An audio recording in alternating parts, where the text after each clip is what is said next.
Hello there, everybody, and welcome to the entertainment headquarters, and it's review time. And this is my second review of the day.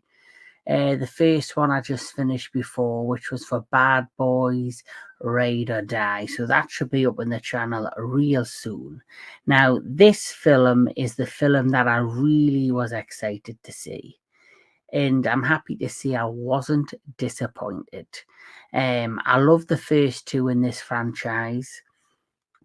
I love the fact that the first one was like a medium budget horror, post-apocalyptic, thriller film.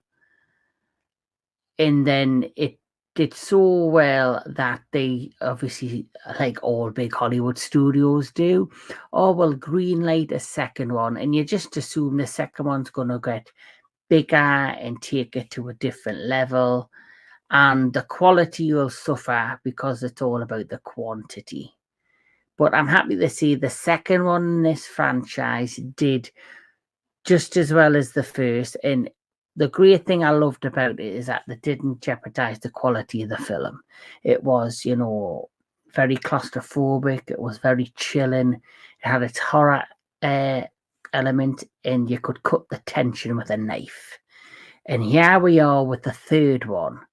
And just like with the second one, I thought, after seeing the trailer for this, oh, here we go. They finally decided to drop the ball and go ridiculously big and show, like, I don't know, military going off facing like the threat of these films, and they're gonna just, the quality of the films will drop. But to my surprise, the quality of the films in this series have gotten in better, and that is something that very rarely happens, but I'm happy to see it has with this particular franchise. And I'm talking about A Quiet Place, and this is A Quiet Place Day 1. So let's go into some little detail before I tell you my thoughts on this film. So, A Quiet Place Day 1 is a 2024 American apocalyptic horror film written and directed by Michael Sarnoski, who also wrote a film starring Nicolas Cage. It was an independent indie film called Pig, which was really good. If you haven't checked it out, check it out. Based on a story conceived by John Krasinski, he created the first two Quiet Places, and he played the role of the father character as well in the first Quiet Place. It is the third installment in the Quiet Place film franchising, serving as a spin-off and a prequel. The film stars Lupita Nyong'o as a terminally ill woman during the early stages of an invasion in New York City by extraterrestrial creatures with an acute sense of hearing. The supporting cast also includes Joseph Quinn, who, he had his breakout role in Stranger Things Season 4. It also stars Alex Wolff and Djimon Hounsou, who, he played the same character. Obviously, he's playing the character that he played in the second film where they were on the island hiding away from the aliens. So, yeah, so this film really pulled at me, and I really got invested in it. The Quiet Place, the first one was such a tension, horror, on the edge of your seat kind of gripping movie about this family in, the middle, I guess, of the American countryside near some country town. And the beginning of that film, you saw the scenes of, a family that were crossing over, trying to find somewhere to hide, and tragedy strikes and you realise it's from some sort of creature, which you later find out is an alien. And, this alien invasion happened, and I'm taking it the whole world's nearly, been wiped out. Humanity's nearly been made extinct. And this one family, which consists of, at the time, there were 3 children and the parents. The youngest child, sorry, spoilers, gets tragically killed because the creatures can pick up sound wherever you go. Just the littlest bit of sound, and they will hunt down and track that sound and kill whatever is making it. And in the beginning of the first movie, it was, I think, a jet plane that the older sister who had put the batteries in, and the young kid pressed the button, the toy played, and the child was taken out. So for the first 2 films, we followed the story of this family. And this is after the aliens have landed and they've wiped out, like I say, half the America, half the world. Now, A Quiet Place Day One simply is, like it states, Day One. It's a prequel. It goes right back to the beginning of the invasion, and it's based in one of the biggest cities of the world, New York City, which, as you can imagine, is loud. There's lots of noise, there's lots of traffic, lots of people, and you basically see the beginning and the early stages of the invasion. And when you see those particular scenes of the meteorites that crash land, and the amount of aliens that come upon the city, and the sheer terror and the ferocity of them, it really, really adds to the already built world that we've seen within A Quiet Place. But the great thing about this is they haven't done away with the quality of the stories or the characters within the films. The first 2, like I say, were about a family, and you were introduced to another few, supporting characters along the way. The great thing I love about this film is that it's basically about 3 particular characters that drive the story forward. And we're talking about this character, who is called Samia, who is a terminally ill young lady who has come to visit New York. And, after the initial invasion, she meets this character, which is the character of Eric, who is overwhelmed and just, full of emotion after witnessing the events that are transpiring. And the third character, which is for me the character that you root for the most, which sounds crazy, but you do, the character of Frodo. Now, Frodo is Samia's cat. And, I am a cat dad. I love cats. I've got 3 of my own. And it's weird to think you're rooting for a cat to survive, but it does remind me of the scenes in I Am Legend when Will Smith had his dog, and you're on the edge of your seat waiting to see what happens with the events and the dog within that film. And other pet friendly films, you do get attached to your pets, you do get attached to your animals. Speaking of cats, here's mine, well, one of mine. So yes, you do get attached to your pets and your animals, and you do root for the character and the cat Frodo, who I believe is a support animal. And I really fell for the character of Sam because of what's going on with her life. She is a terminally ill, lady.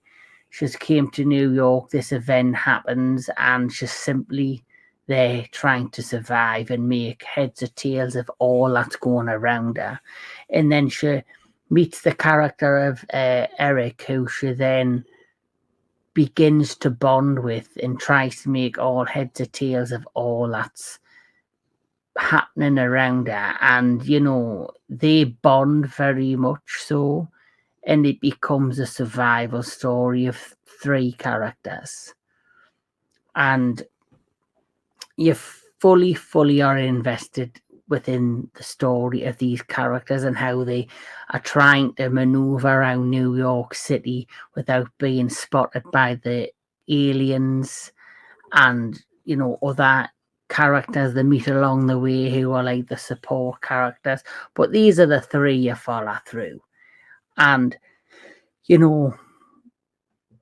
when I thought in seeing the trailer for the 3rd film, A Quiet Place Day 1, and you saw that shot of the meteorites crashing, I expected this to be like an all-out action film with just as, with more than a handful of characters, and to be like, we're not to be fully invested in the characters that we have on screen. But the great thing about the director of this, he does not shy away with pulling you in and pulling on your heartstrings. And I honestly was fully invested throughout the plot. It still has the jump scares. It still has, the element of surprise. It still finds unique ways to explain and expand the lore of the aliens and how they are able to talk and communicate without the aliens here. And then they find some very inventive and creative ways. And the fact that they added a cat called Frodo, who has you on the edge of your seat whenever he's in screen, because you're just waiting for a moment for him to be killed off one of these aliens, which I'm not going to spoil the ending of what potentially does or doesn't happen with Frodo, but you will be invested, even if you're not a cat person, but you're an animal lover, you'll be invested in Frodo. The scenes of this fully remind me of scenes within the first one, but if you remember the television show Lost, the first few seasons of that show before the show went to shit, they were building on you with the characters. They had this very, integral plot where they were showing you, characters on the island, and then they were showing you the backstories and really giving you glimmers of, how to sympathize and to root for these characters.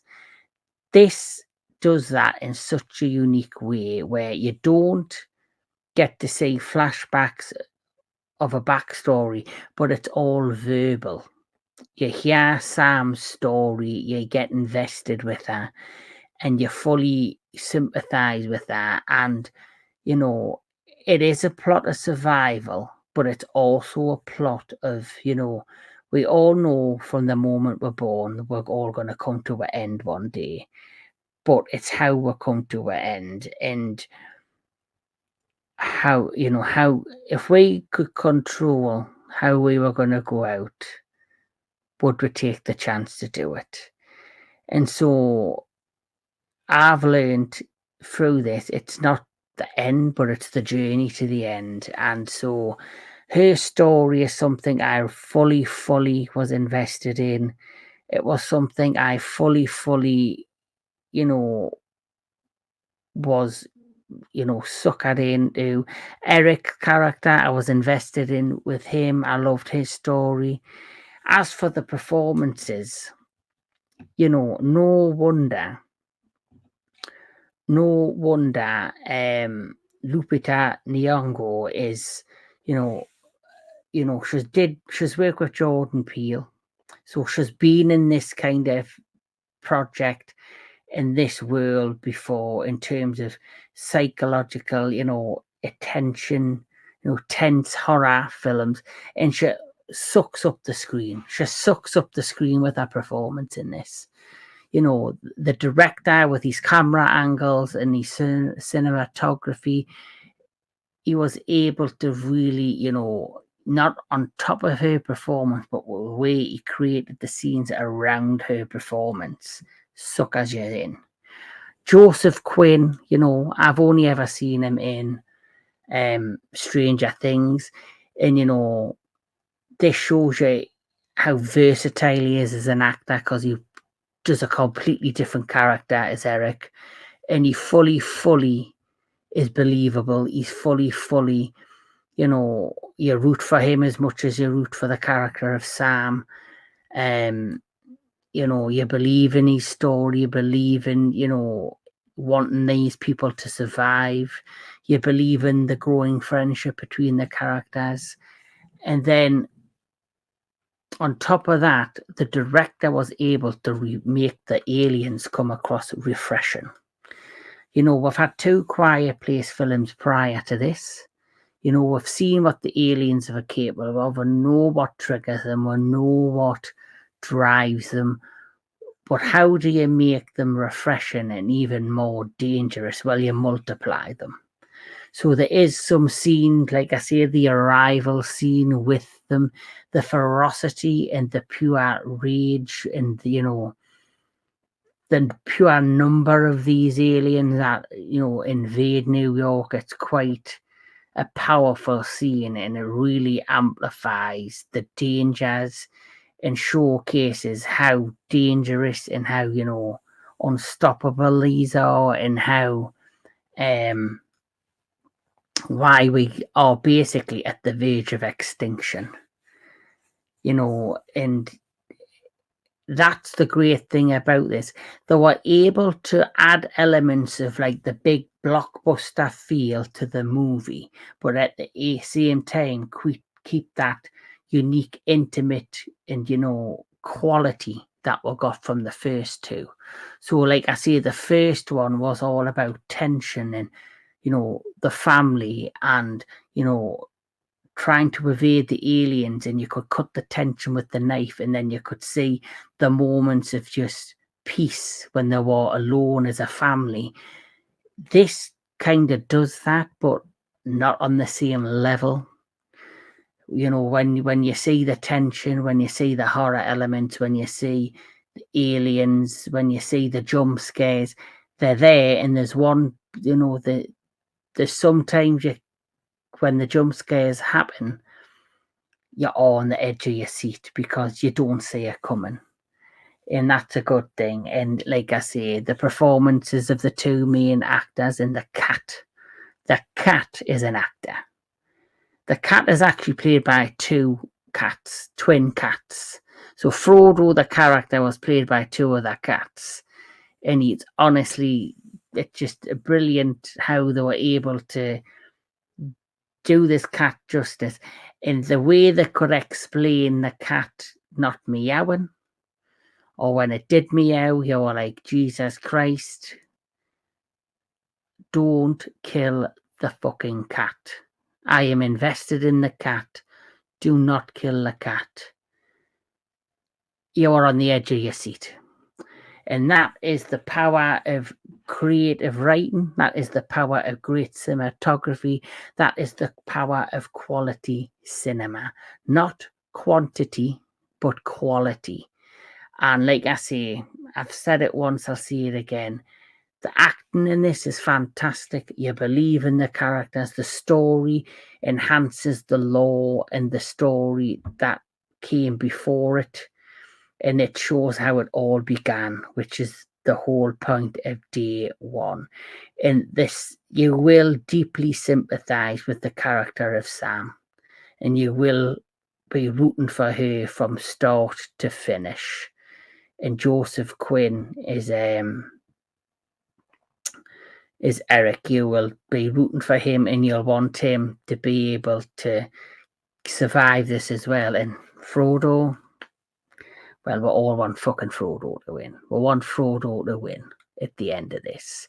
So yes, great cinematography, and another amazing story about survival. A great human-driven character story about a person that just wants to survive, and a person who wants to do things her way. And it doesn't take away what came before it, and enhances it in the best way possible. So if I had to rate A Quiet Place Day One, I'm going to just say it's going to get a 10 out of 10. 10 out of 10 for the performances from these amazing actors.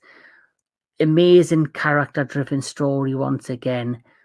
The friggin' cat just pulled at me heartstrings and had us on the edge of my seat.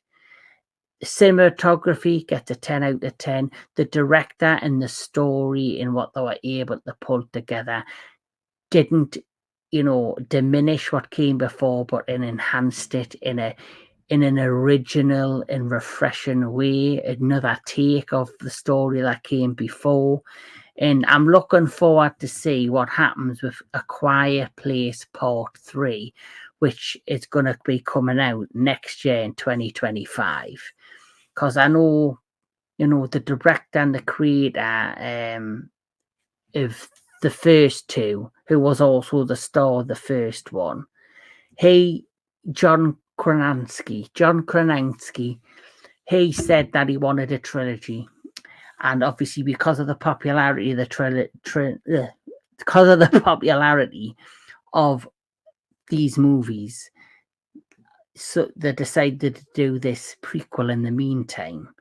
And when you do a prequel, they don't always work out. But I can honestly say this is probably one of the best prequels I've seen for a film franchise, because it doesn't, like I say, diminish the plot of the previous films. That it really kind of explains stuff and adds to the lore and enhances it.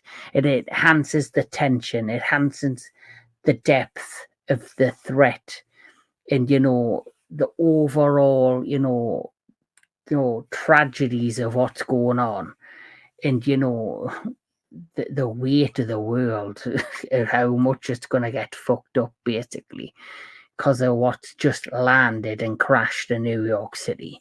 And you didn't realize prior to this what was going to come next, and you know what happened next.